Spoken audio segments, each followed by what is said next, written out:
Peter Schweizer is here. No one knows more about all this. He's the host of the Drill Down podcast, president of the Government Accountability Institute, and the author of the book Red Handed: How American Elites Got Rich Helping China Win that red-handed. Peter, great to talk to you, sir. Great to be with you as always, Mike. Thanks for having me. What do you make of that clip of Joe being like, whoa, I never got any money? Yeah, well, first of all, it's false. The family has received large sums of money from China, some $31 million if you look at the laptop and you look at the financial transactions. So $31 million is quite a bit amount of money. But it fits the pattern. I mean, look, when we first broke this story in 2018, they denied that there were any dealings in China at all. Then they kind of morphed to saying, well, there were dealings, but Hunter made no money. That's the clip that you heard. Then it became that, Joe Biden had no knowledge of the deals. Then it was changed to Joe Biden may have known about them, but he wasn't involved. And now the latest iteration is, well, he might have been involved, but he was not financially involved, which I don't think is correct either. So really from the beginning, they've been dishonest about this. And it's only been the hard work of the congressional committees and some researchers that have held them into account, because the mainstream media has been nowhere on this story. Yeah, you're humble. And the Government Accountability Institute doing all the groundwork in the front end. We talked to Senator Ron Johnson a moment ago from Wisconsin. He was fantastic. We like him, right? Yeah, no, he's terrific. He's been there from the beginning, and he's just been about wanting to get the facts out, which is what we should all want. So kudos to Senator Johnson. Very good. He used the word compromise, and I don't hear a lot of politicians use the word Joe Biden's compromise. They kind of leave it at, he made a lot of money. And that's it. Right. But he took it the next level. Yeah. Now it's a big next step. So how do you explain that? Well, I would agree with Senator Johnson, and I think it's a question of a couple of things. First, you look at the quantity of money, some $31 million.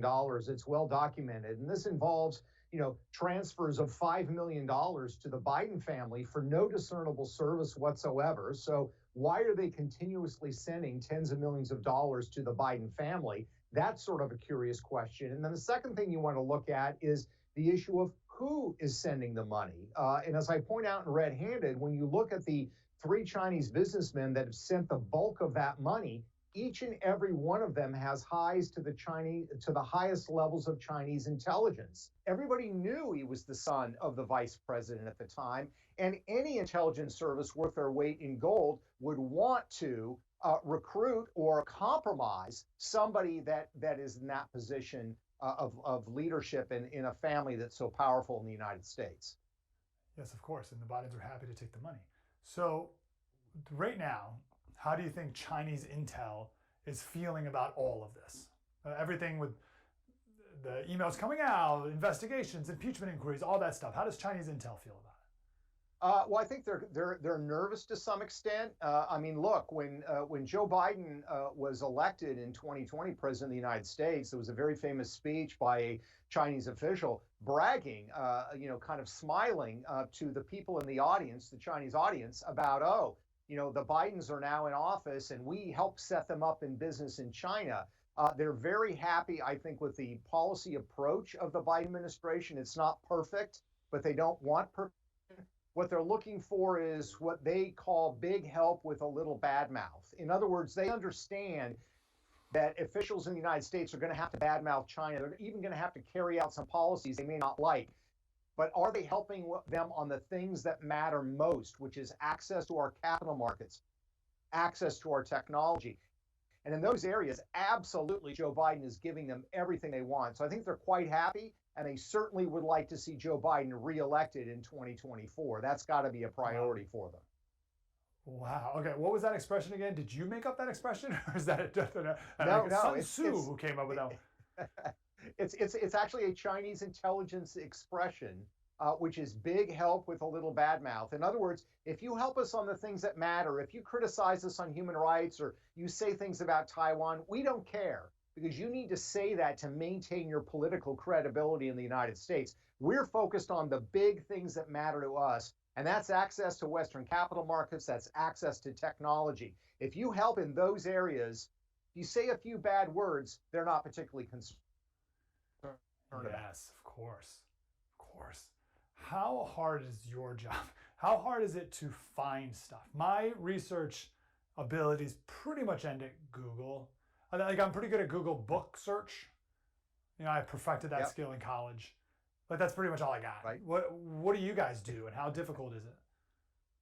Well, first of all, we have a great research team. I had 13 researchers work on Red-Handed, for example, and these are people that are skilled in various ways. We also subscribe to a lot of databases and data sets that are very expensive. These are data sets that can run in the six figures easily per year to subscribe to. These are used by private equity funds.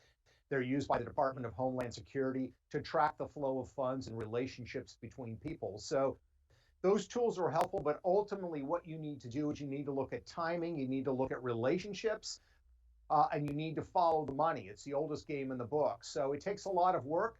13 researchers and myself worked on the book for about 2 years. So it takes a lot of research and time, but this is the only way this stuff gets exposed, because the smart people who engage in this behavior work very, very hard to try to cover their tracks. Smart people. That's what I wanted to ask you about. So our mutual friend Alex Marlow, author of Breaking Biden, which Government Accountability Institute did a ton of work with, of course, as well. The whole theme of his book is that Joe Biden is not a dummy. I don't know what adjective you want to use. Shrewd. I don't know. What is he, and what is his role in all of this? Is he the passive observer, or is he, as Senator Johnson said, the Don? I think he is the sun around which all the other planets in the Biden family rotate. There's no way that Hunter Biden would have gone to China, would have gone to Ukraine and done these deals without the tacit approval of his father, meaning if his father told him you're not doing that, he wouldn't have done it. And every commercial opportunity that anybody in the family has generally had has come as a result of his political power. So look, he's very, very shrewd at using political power to his advantage, not just for his political career, but also for the financial interests of his family. He's a lot smarter than people give him credit for. I think his opponents make a mistake if they, at this point, viewing as this sort of tottering old man who doesn't know what's going on. There are certainly questions about how he's doing mentally with age, et cetera. But the bottom line, this is a guy who has known how to use a power to his personal advantage over the course of decades, and that power and that ability still remains, however diminished it might be. Yes. No one's better at this. Peter Schweizer, the Drill Down podcast. Please listen to that. Support the Government Accountability Institute and get the facts at Red-Handed, How American Elites Get Rich, Helping China Win. Peter, it's an honor. Please keep up the wonderful work. Thanks so much for having me.